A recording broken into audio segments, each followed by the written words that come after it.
Hi guys, thank you for joining me today. As you can see in the title below, today I'm going to share with you guys my labor and delivery story. And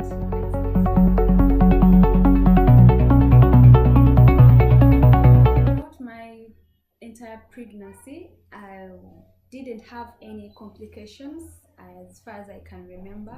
I was very strong and healthy even until the day of delivery. I remember the night before I got some cramps, but they were bearable. They weren't like too much and they weren't coming very often. So in the morning, I decided to call my mom and my mother-in-law, and both of them advised me to go to the hospital. So as Taran was going to work, I asked him to drop me at the hospital, and my young sister-in-law, by then she was in P7, had slept over, so we decided to go with her to the hospital. I just went with my handbag and my hospital papers. So when we reached, they did some checkup, and the doctor told me I was 2 centimeters dilated.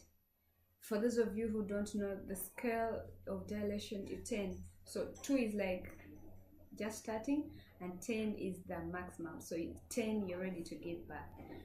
So the doctor advised me to take some warm water with a lot of tea leaves, and also to keep moving around. All this time I was fine. I didn't have any pain. I didn't have any contractions.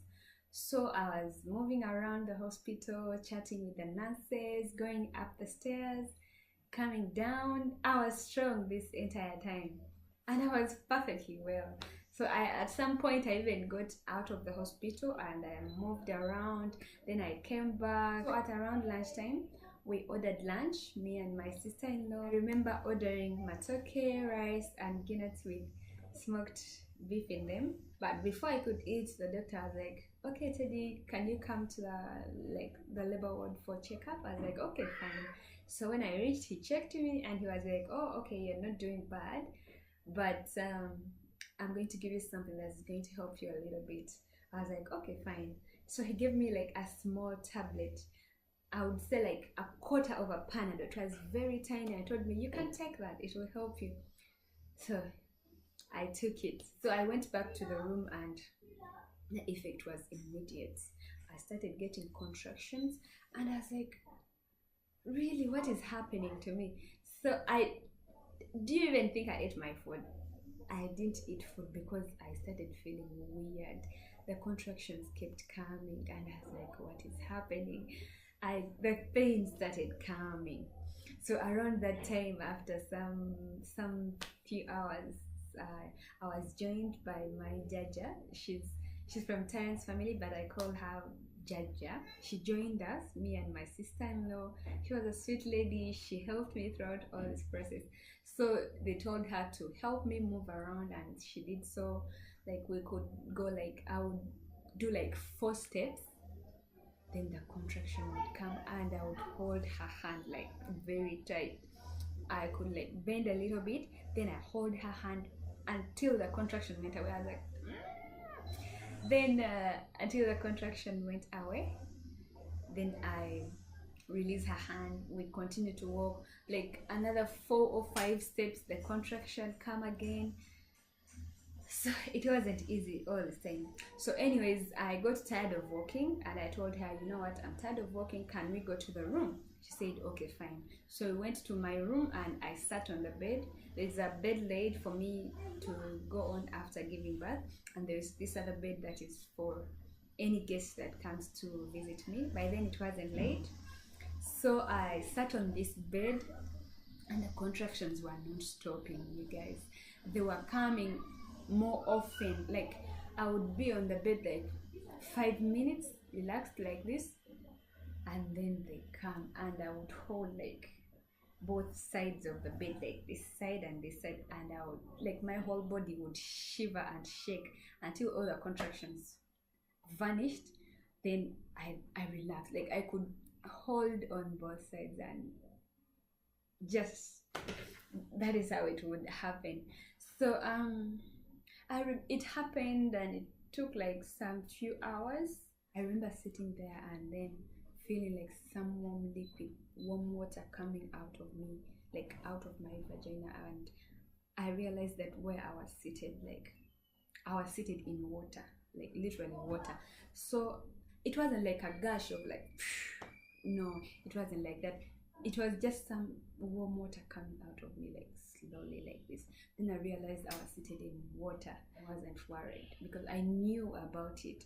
Like I had watched a lot of videos of women giving birth, all types of birth, natural birth, water birth, C-section.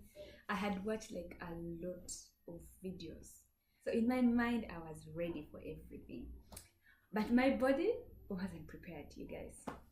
So around 7 coming to 8, the pain became unbearable.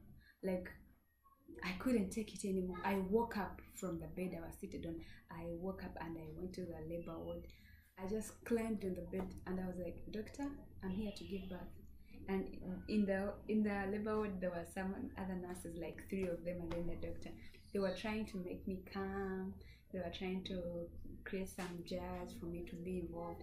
But you guys, this moment, my attitude was way different. Like I wasn't smiling at anyone. I wasn't involved in their jazz. I was just looking at. So I remember one of the nurses making a joke, and she was like, "Hey, Teddy, what happened? You were here laughing with us, and now you're not even talking to us. What happened?" And you guys, that moment, do you think I cared? I was angry. My attitude, I wasn't smiling at anyone. I was pissed off. I was a totally different person. The pain made me lose it all. When it came to 9 and night shift nurses were coming in, and so they introduced the new nurses to me. The doctor was still the same. So they introduced the nurses to me and they told me, these are the people who are going to be there when you're giving birth. I was like, okay, fine.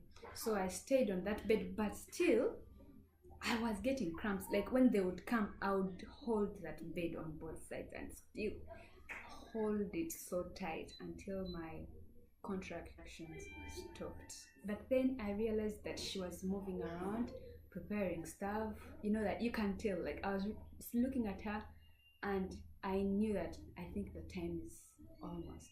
I think it's almost time for me to like give birth, because she was preparing stuff. She brings this. Everything was in the same room, but putting it all near where I was.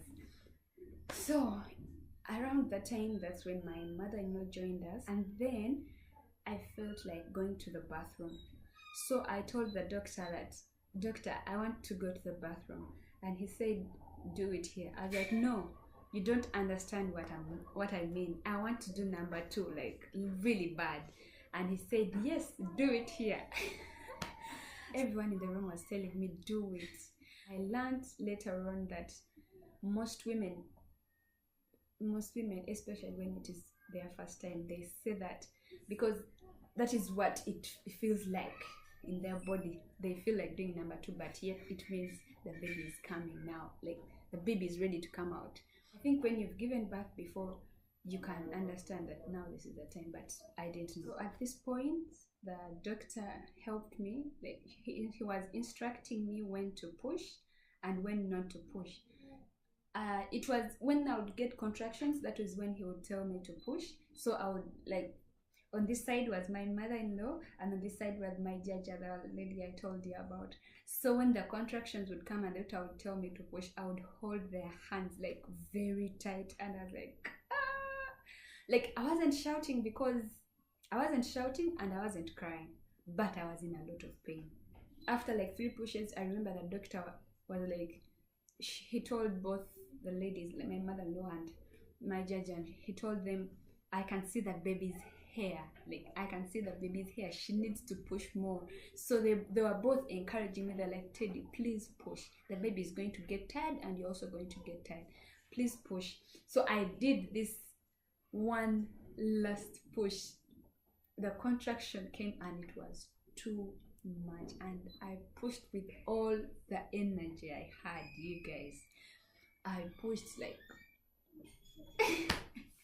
I can't explain, but I pushed really hard, and I think my vagina was small for the baby to come out, so the doctor cut, like slightly cut for the baby to be able to come out. The baby came out, like I felt her slide out like this, and then my stomach went, it was like this. I couldn't see what was happening the other side, so it went down like.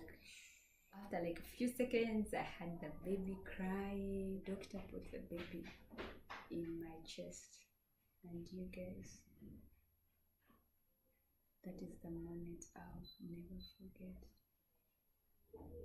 I felt all kinds of emotions that I cannot explain. I was like, oh mwana wange nga mulungi, like, those of you who don't know, it means like, oh, my baby is so beautiful. I started crying, and I just couldn't believe at that moment. I appreciated my mother. At that moment, I appreciated all the mothers in the world, because this moment changed my life. I felt this overwhelming joy. I felt so full. After a while, they took her and they thought everything was done. And then they were like, okay, we are continuing. They removed this placenta, like, I had to push, but not much, just little, and then it came out. And then they had to stitch me up where the doctor had cut. This all together took around 30 minutes.